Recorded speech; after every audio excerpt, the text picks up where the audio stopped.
This episode is sponsored by HP. Most people are not counter-espionage experts, but that won't stop them getting targeted by cyber criminals seeking to extract their secrets. HP understands that approximately 4 in 10 UK businesses have reported cyber breaches in the past 12 months alone. That's why HP business laptops, desktops, and workstations bought directly on HP Store are secure straight out of the box with their endpoint security. No more stressing about dodgy emails or unexplained pop-ups. HP's independently verified Wolf Pro security works alongside your existing security tools to protect your business users and reputation from malware and evolving cyber threats with your first click. You don't need an alias or a secret hideout to stay safe. Just Wolf Pro security working tirelessly to protect your hard work. It's security that's built in, not bolted on. Find out more about how HP can protect your business at hp.com/classified.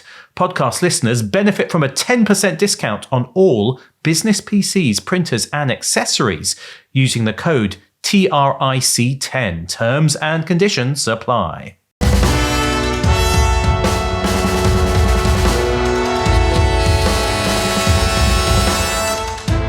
Welcome to The Rest is Classified. I'm Gordon Carrera.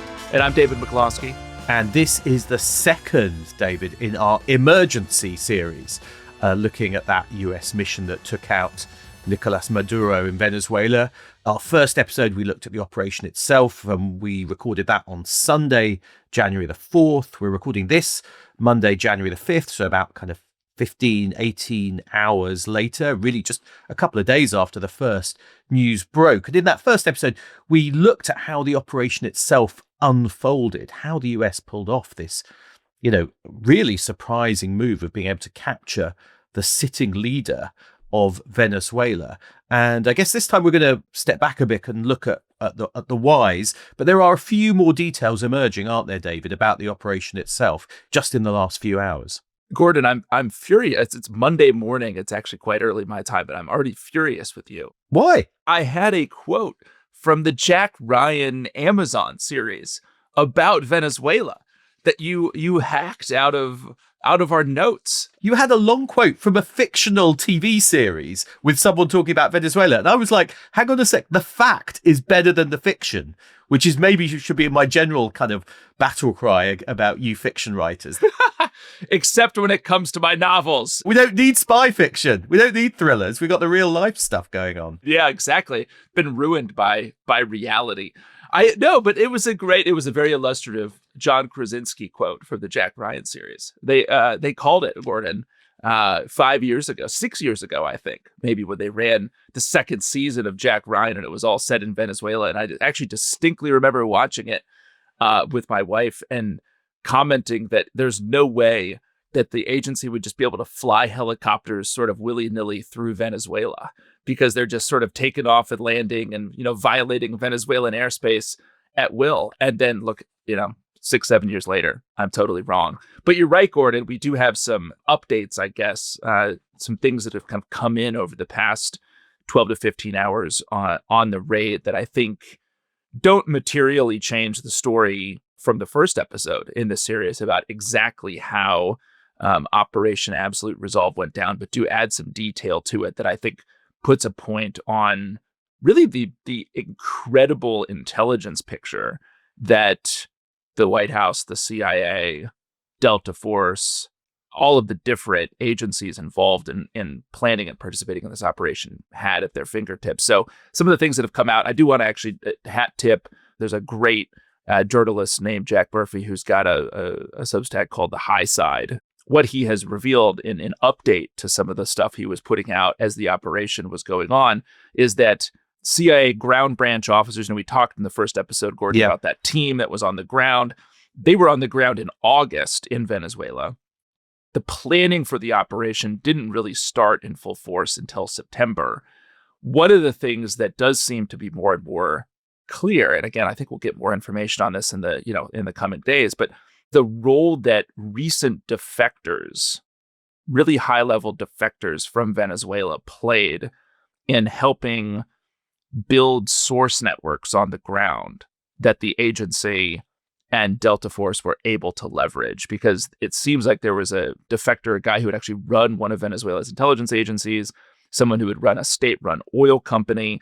And again, they played a role in kind of activating local source networks that played a role in the operation. I also think, Gordon, another interesting piece of this is the role that military, I guess you'd call them defectors in place, played in this operation. These are kind of, officers who would have been frustrated with Maduro and might have played a role in helping, the Americans kind of conduct the operation. Yeah, I think one of the things that we may learn more about in the days and weeks to come is how far there were back-channeled secret contacts with people in the Maduro regime, supposed regime loyalists, in which the US is kind of reaching out to them and saying, if we remove him, will you play ball? How will you operate? And I think there was a lot of that going on quietly, maybe even at some of the highest levels, which may have assisted this operation. But yeah, I think that will take a bit of time to fully emerge, but it's very interesting. The other piece that I found interesting, I guess not a surprise given the fact that no Americans died and not a piece of equipment was lost, was that the U.S. gained total control, according to a source involved in the planning, total control over Venezuelan government and military communication systems throughout the mission. So what happened to the electrical grid in Caracas, what seems to happen to the sort of the communication system that the military was using, it seems like the Americans had it completely wired. The last little bit I found interesting is that Maduro apparently has been videotaped constantly since his capture. And the idea there was to avoid any allegations that he is being tortured or sort of mishandled. And the thinking around even things like, why is he not in kind of an orange jumpsuit? He's just in that kind of gray tracksuit. Why is he being flown out of Guantanamo in a 757 as opposed to the Gulfstream planes that would be used when American, forces render cartel members? He's being given the head of state treatment, Gordon, for a future felon. Although I hear that Brooklyn detention center ain't the place to be, and not the place to wake up. So I'm not sure it's that good, the treatment. So those, again, I think, more will obviously come out in the next few days and weeks. But just a few kind of updates to the story we told on the pod on Monday on the raid. But I think the focus of this episode, Gordon, is not how the raid went down. It's this massive question of why the U.S. did it, why Trump did it in the first place. That's right. And I think it is important to answer that, because I think it also takes you to what is the US strategy and what might it do next? So it's a kind of answer with big consequences. I think maybe the easiest way to break it up is into three areas: drugs, oil, and raw power. That's the subtitle to your next book, right, Gordon? Oil, drugs, and raw power. The Gordon Carrera story. It could be the autobiography, maybe. The autobiography, yeah.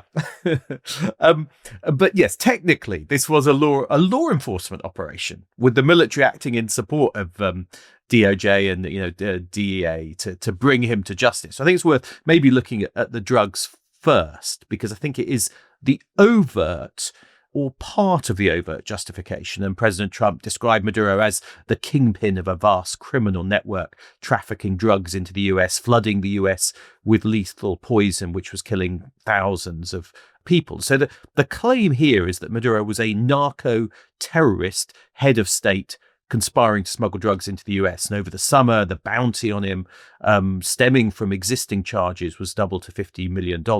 Now, the first charges were actually laid in 2020 against Maduro, but we've just had this superseding indictment, which is the basis of the charges that are actually going to be laid, what he's appearing in court for today on this, Monday as we speak. And I think it's interesting, isn't it? If we look at some of what's being alleged that he's done to support that claim, I mean, it goes back through his backstory. So it says when he was a member of the National Assembly, Maduro moved loads of cocaine under the protection of law enforcement.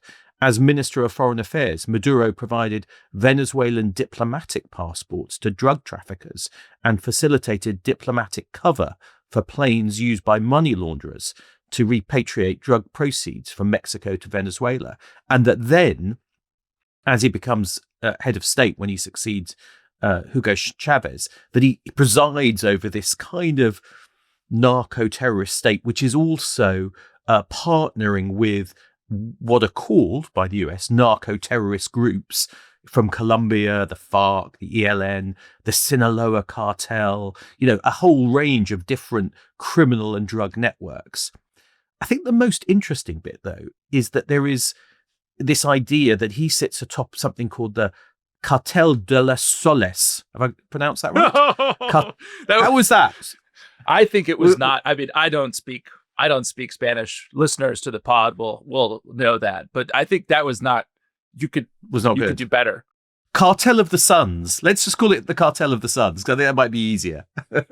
which this is like, I think, the central claim, and it's quite important, isn't it, in the build-up to what happened. And it's interesting, the Cartel of the Suns, it's actually a reference to the sun insignia, which is affixed to the uniforms of high-ranking Venezuelan military officers. So the idea is that this is a cartel which operates within the state, within high-ranking military officers. Which is convenient. That is convenient if you're looking for a good reason to sort of depose somebody, to perfectly align the cartel, the criminal organization, with the official state apparatus. You could say that it was very convenient, I think. If you want to kind of claim that there's a narco-terrorist head of state, then claiming there is a narco group which is aligned perfectly with the state is one way of doing that. And I mean, the reality is, when you kind of look at this Cartel of the Suns, is it's not a cartel in the way that some of the other cartels are. It's not really a terrorist organization in the way it's been defined, even though that the US has kind of designated it as a terrorist organization. It is a group, but it's a group of corrupt officials linked to the drug trade. So it's a kind of corrupt group rather than a traditional criminal cartel or a terrorist group. And so I think, already there you've got a sense in which, the reality has been stretched and the labels have been used of narco-terrorist groups to fit the desire to kind of carry out a certain activity and have a legal justification for it. Well, the other claim then is that this group, the Cartel of the Suns, is trafficking huge amounts of cocaine and fentanyl into the US, right? So there's this claim, I believe, I don't think it's in the most recent indictment, but the language from the 2020 indictment basically alleged that Maduro was intentionally flooding the US with drugs and using drugs as a weapon. And it was that logic that ended up with, the claim that he was a narco-terrorist. Yeah. And again, here, the facts are a little bit more complex. I mean, fentanyl has been the fentanyl flow has been the thing that's really concerned a lot of people in the US, and which Donald Trump has made a kind of a big theme. But the reality is that doesn't come through Venezuela. I mean, the chemicals are coming from China and then finished in Mexico before being smuggled into the US. And so Venezuela is not really in that field at all. When it comes to cocaine, again, it's not a producer of cocaine.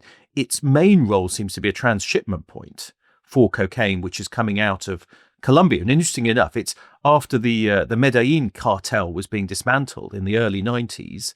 We covered that in our Escobar series. They were looking for new routes, and they start to kind of come through Venezuela. But again, here, if you look at the detail of it, most of the cocaine flowing through Venezuela is actually thought to be heading to Europe, not the United States. So again, it doesn't quite stack up, this sense that drugs are the justification for it. So I guess it then raises the question of why the drugs are mentioned constantly by the White House and by American officials. And I guess, the reality is it's a hot button domestic issue, right? I mean, stopping the flow of drugs and people into the US is something that, gets a significant part of the American electorate animated. And I think makes it, as we'll see, I think, spoiler alert, when you talk about oil, when you talk about the raw power politics of this, it can get confusing and kind of it could be hard to explain. And then when you really get down to it, it could potentially paint the US as the aggressor here. Whereas the drug issue, I think, does allow, obviously, there's the reality that Maduro and associates around him are involved in the drug trade and have profited from it extensively, right? And the reality that Maduro has overseen socioeconomic and cultural collapse in Venezuela that has seen 8 million people or so leave the country. And he's incredibly, an incredibly corrupt and, awful dictator. So you have all of that going for you if you're Trump. It makes it very easy to paint what happened over the weekend in almost defensive terms, right? We're defending the American people from somebody who's seeking to corrode us from within with his cocaine and fentanyl. Yeah. I mean, it allows you to kind of paint a target on his back effectively, which is what they were doing. There is also that slightly awkward fact that the former president of Honduras, who'd been sentenced to 45 years in prison for drug trafficking, was recently pardoned by President Trump. So the idea that, going hard after drug trafficking, narco terrorist state leaders, is slightly undermined by that. And I think what you get a sense of is that the drugs are definitely there, but it feels like a justification for a policy which was being sought for other reasons and a useful legal basis to go after Maduro personally. But I don't think it explains, does it, the kind of wider issue. So maybe let's look at the next reason, and the one that I think it's really surprising that it comes up quite explicitly, and that's oil. I mean, it's a kind of old cliche about US wars for oil, and that the US always kind of fighting wars for oil. And I remember in Iraq in 2003, everyone was saying, not everyone, but some people were saying, this is a war about oil. And actually, I never thought it was. I don't think it was. And so it became a kind of cliched accusation, but in this case it's partly true, I think, isn't it? There is an element of truth that oil is a factor on it. I mean, the President Trump has been explicit about that. Yeah, I mean, he's talked about it constantly, almost since he was very adamant and open in his press conference over the weekend that the opening of the Venezuelan oil industry, in particular to U.S. companies, is very much top of mind for him. It's clearly played a role in this. And I think also when you go back into the summer and the spring, as this idea about what you do about Venezuela is starting to kind of gel inside the White House. I mean, the genesis for a lot of this was this kind of conflict between different interest groups in the States of like, you have these kind of anti Maduro, Venezuelans in the States, anti kind of leftist, Latin Americans, Cubans in the States who want Maduro gone, right? They sort of want these leftist dictators pushed out. And then you also have the reality that Chevron, the U.S. oil and gas company, pushing Trump to kind of potentially force Chevron to get out of Venezuela, which Trump doesn't want to do. So you have this weird nexus of like, how do I solve both of these problems at the same time, and potentially get more American companies involved in developing what could be, the rich prize of, Venezuela's crumbling and shambling oil infrastructure. Yeah, and I think it's worth a little bit of background on how the US and Venezuela when it comes to oil, because some of those around the administration have been saying that US oil rights were stolen by Venezuela. Now, there is actually there's something to that, even if it's not quite true, maybe to the extent to which they're claiming, because the Venezuelans nationalized their oil industry back in the 70s, which a lot of countries did. But US companies were still in there investing and partnering, for the following years. But then under Hugo Chavez in the 2000s, they were kicked out and their assets were basically appropriated by the state. And so since then, US companies have been arguing about the compensation they are owed by the Venezuelans for having, taken over their assets. And this has been going through international courts as they argue about the amount that's owed, billions of dollars, and the Venezuelans saying, well, we're not going to pay, or we can't afford to pay that. I mean, Chevron, as you said, is still operating there, but under a license.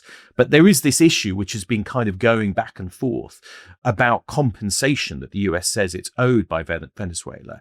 And then there's the possibility of getting, both compensation and getting back into the business of Venezuela, because it has got really, it's astonishing, really, to think it actually has the world's largest proven reserves of oil. I mean, it's not Saudi Arabia, which you'd have thought would have that, but it's Venezuela, which has about 17% of the total global reserves of oil. I mean, it's astonishing. And yet is actually pulling relatively little out of the ground at the moment. I think, it's gone down from 3 to 4 million barrels a day to 1 million or less because the infrastructure is crumbling and is in such a bad state.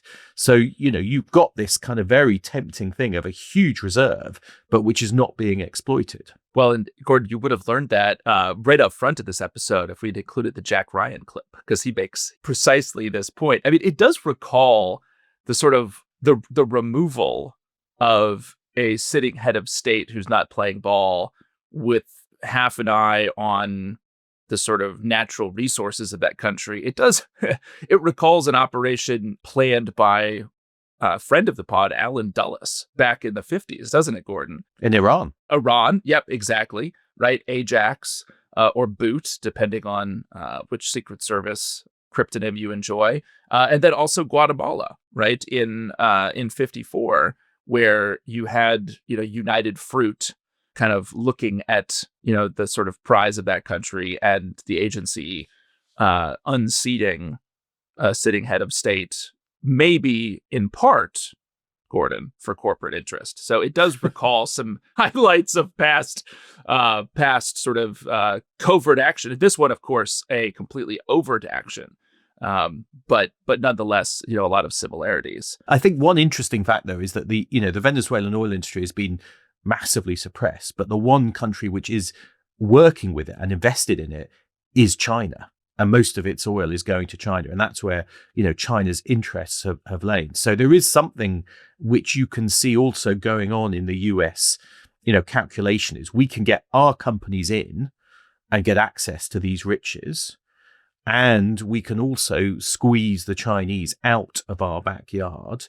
And we can have potentially more control over the oil price globally if we have this access, which is also quite useful geopolitically when you're trying to put pressure on Iran and other countries. So you can see the kind of advantages that oil does offer, if you can get access to Venezuela. But the one thing to say is that when you look at the reality of it, firstly, if you're a US oil company, are you going to rush in? Well, not when you don't know what's going to play out politically in this country or for how long there'll be easy access to the market. And secondly, it will take years to rebuild that infrastructure. I mean, years and years and years. So the idea that this is some kind of quick fix where you can suddenly move in, get access, you've suddenly got access to the oil and you can, start making money from it and you can, take some of that yourself and return some to the Venezuelan government to help the people. I mean, none of that really makes sense in the short run. I just don't think it kind of, it's maybe a long-term play at best.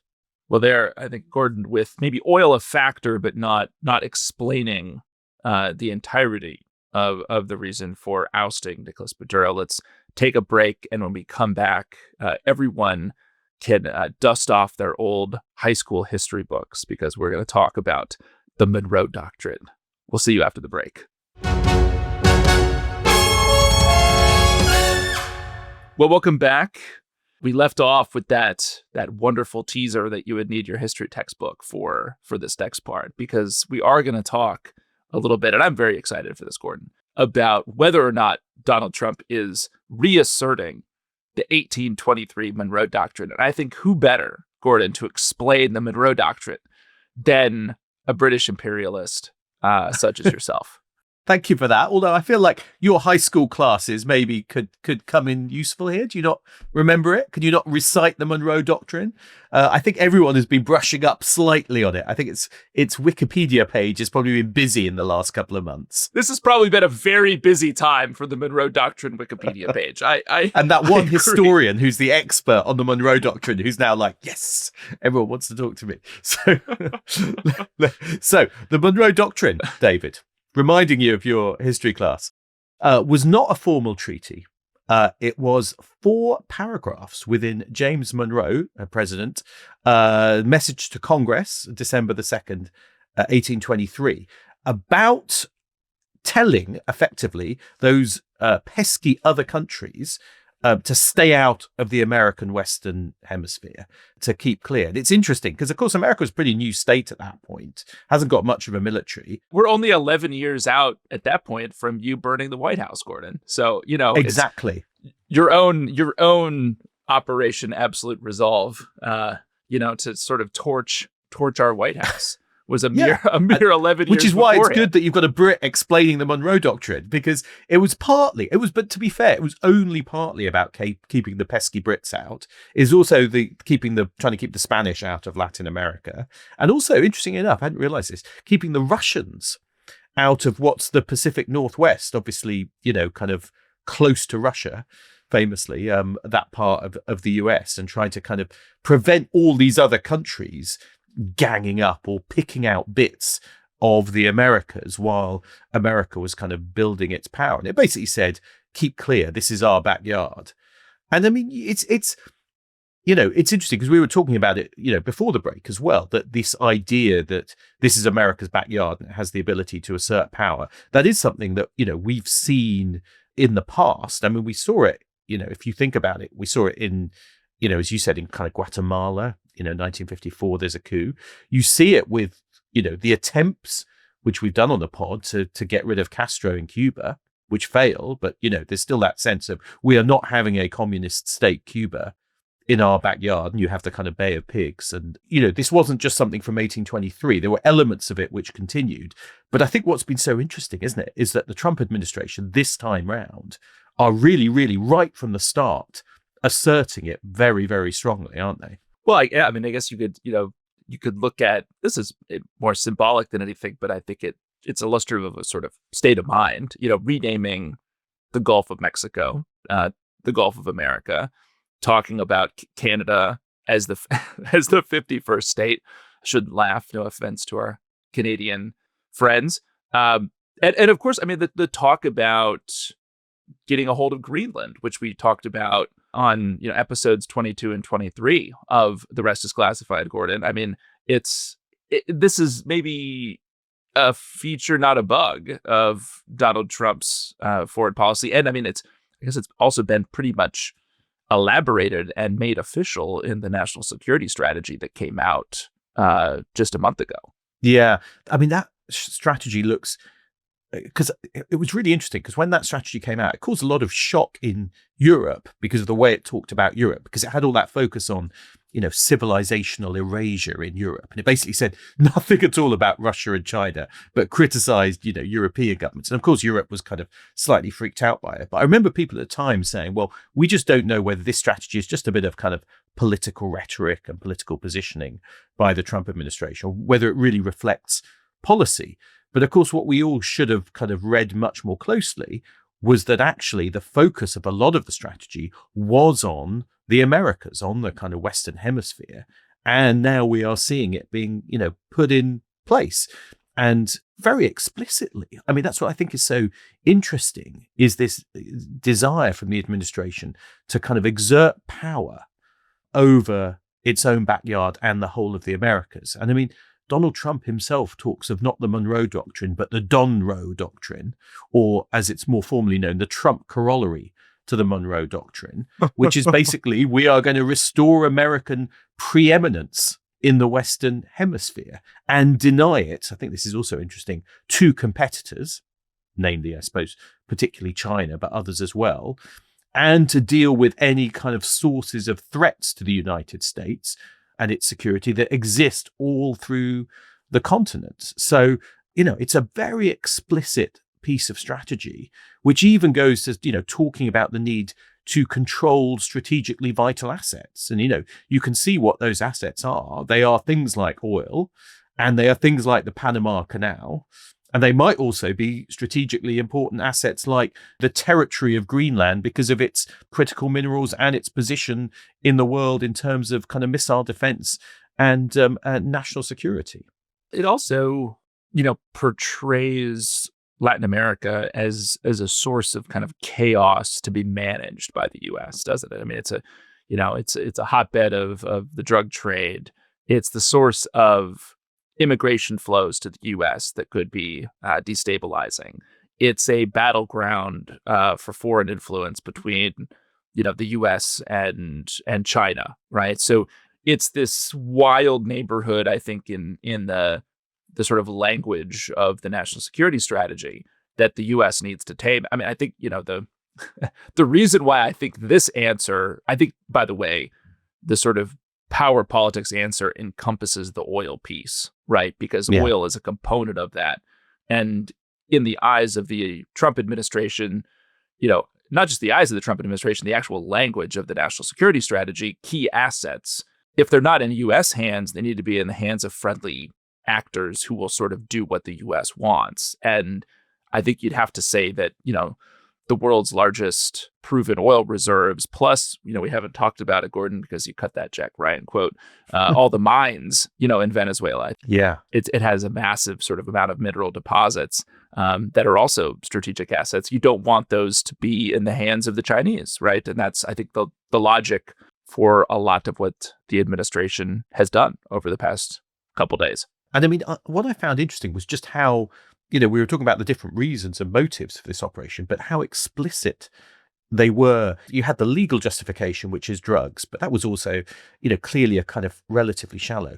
Then they said the oil bit, the quiet part out loud, this is partly about oil, but they were also, very explicit about the fact that this fits into this wider strategy. I mean, Pete Hegseth, the Secretary of War, said in the kind of big press conference after, the operation was first announced, this will reestablish American deterrence and dominance in the Western Hemisphere. This is America first. It's a very, it's a very explicit strategy. And I think that's what, when you look at the parallels for this, as I said, there are parallels in terms of things like kind of Guatemala and Chile, but they tended to be kind of quite covert. I mean, the only one that kind of, sits a bit closer is Panama, when they went after Noriega in 1989. And I mean, this is a really interesting story because on one level, it does look quite similar, doesn't it? Because you've got an operation to go after General Noriega, who is then running Panama, and to remove him and bring him to a US court. But it's also got some differences. I mean, I hadn't realized that Noriega had been a CIA asset, David, at one point, and been used, by the US to kind of go after leftist groups, and then decides he's going to get big in the drug trade and kind of take over the country. And then it's different to some extent because Panama is obviously much smaller as a country. And they have a US military base there because of the Panama Canal. And so in some ways it's easier to do, but it's still a pretty violent operation, which takes a few weeks, claims, I think, 26 American lives, a few hundred Panamanians dead. And then eventually Noriega flees to, I think it's the Vatican embassy, the Vatican mission in Panama, where he's holed up for days. And they play rock music loudly at him over speakers to try and get him out, which I just think is, I mean, you can actually, if you go on Spotify, you can actually find the Spotify playlist for the tunes that they played. Someone has put it together, and it's great because they've got Welcome to the Jungle by Guns N' Roses. They've got Panama by Van Halen, very, very apt. I think All I Want Is You by U2. So I think whoever was doing, and I think it was someone in Southern Command for the US military, whoever was doing the playlist was like clearly trying to find funny song titles, which they could also blare loudly at Noriega, who it turns out was an opera lover and hated rock music, to try and get him out. But eventually it works. But you kind of go, that's a kind of wild way of doing a capture operation. One thought I have just on listening to the Panama parallel is just how far the U.S. has come in its mastery of these kind of operations. Because again, 36 years ago, you needed, now I understand it is a different context, but I think nonetheless, 36 years ago, you needed tens of thousands of troops. And in this operation, you end up with, 24 dead Americans in Panama. Yeah. In Venezuela, you have no dead Americans, right? A bigger country, bigger military. Bigger country, bigger military. The ability when sort of the U.S. special operations and intelligence apparatus focuses in on a target, whether that's bin Laden, even think about Escobar, how long it took to find Escobar and to track him down. Like, these operations have gotten so just exquisitely planned and timed. It's really incredible. It's really an incredible feat. Which I think goes back to the point we made right at the start of this two-part series, which is the operation itself was flawlessly executed and incredibly effective at doing what it wanted to do.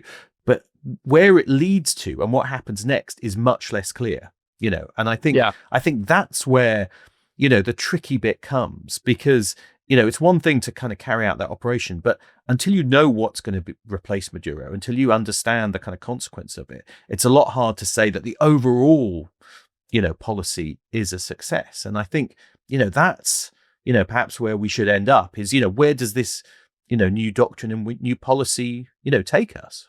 I guess you could look at this different ways, couldn't you? Because on one level, you think, okay, well, the Russians and the Chinese aren't going to like this. You think the Chinese have, energy and mineral deals with Venezuela. Chinese private buyers are the biggest customer of Venezuelan oil.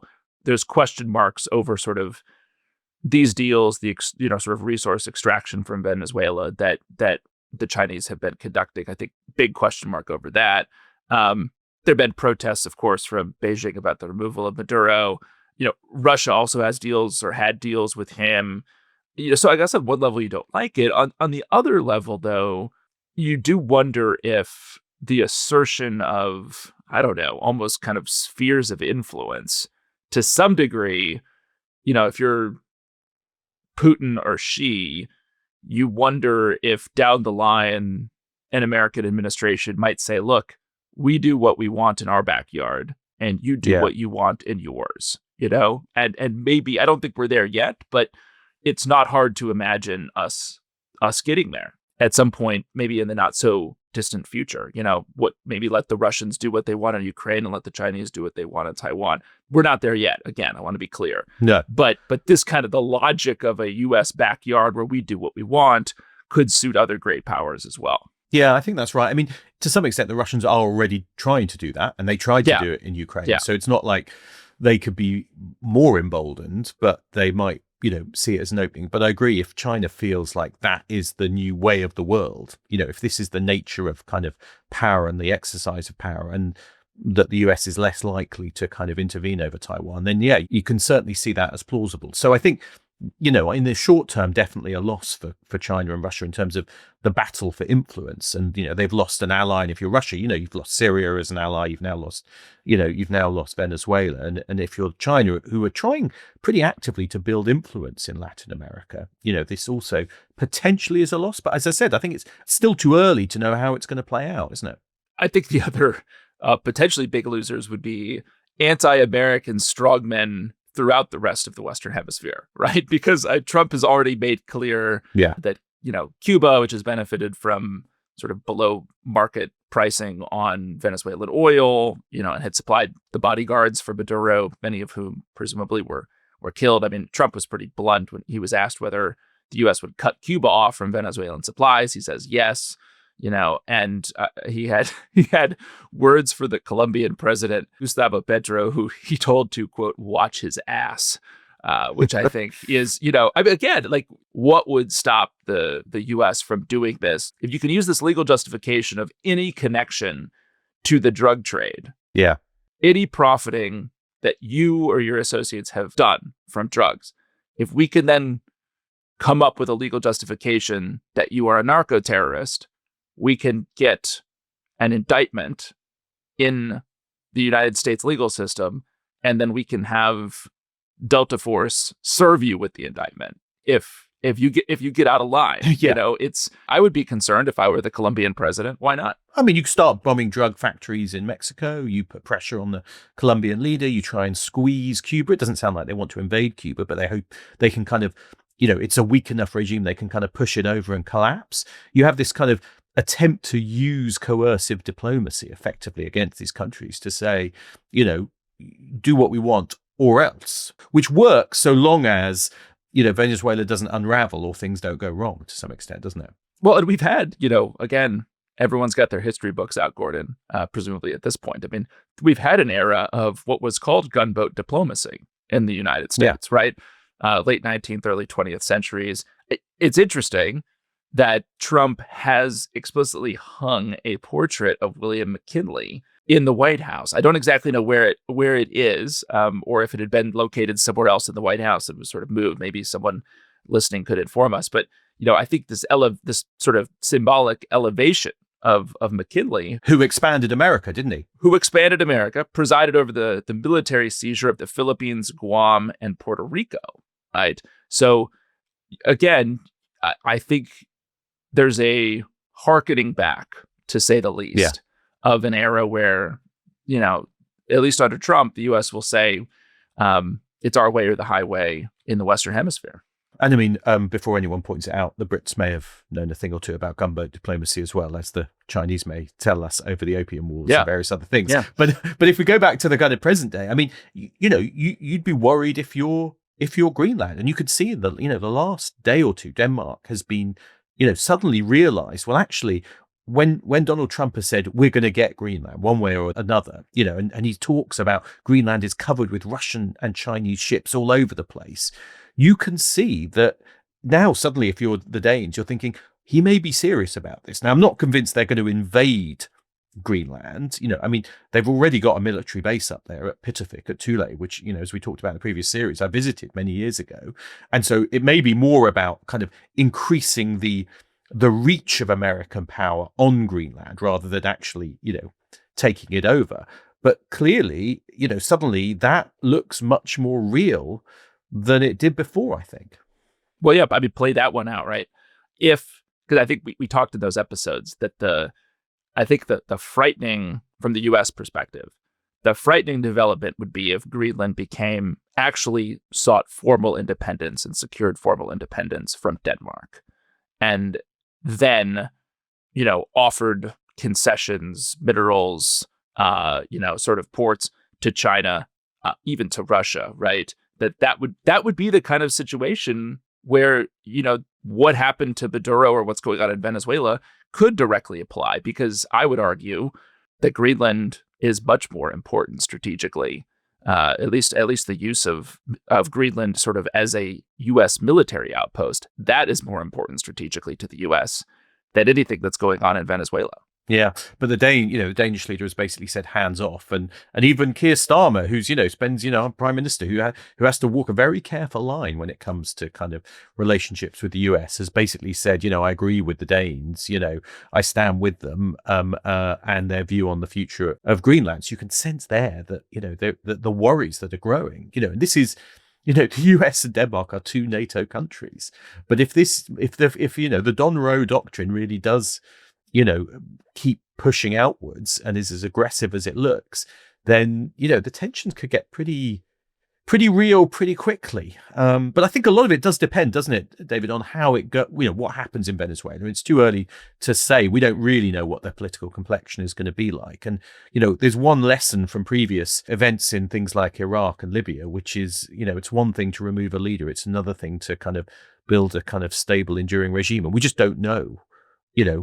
What will come next. Have you seen this one, Gordon, making the rounds, by the way, this picture? I don't think I can actually, I don't know if our intrepid... Is that the picture of the horse? Have you seen this one? Oh, no, I haven't seen that. No, there's a picture. So if you're on the video, you could probably see it now.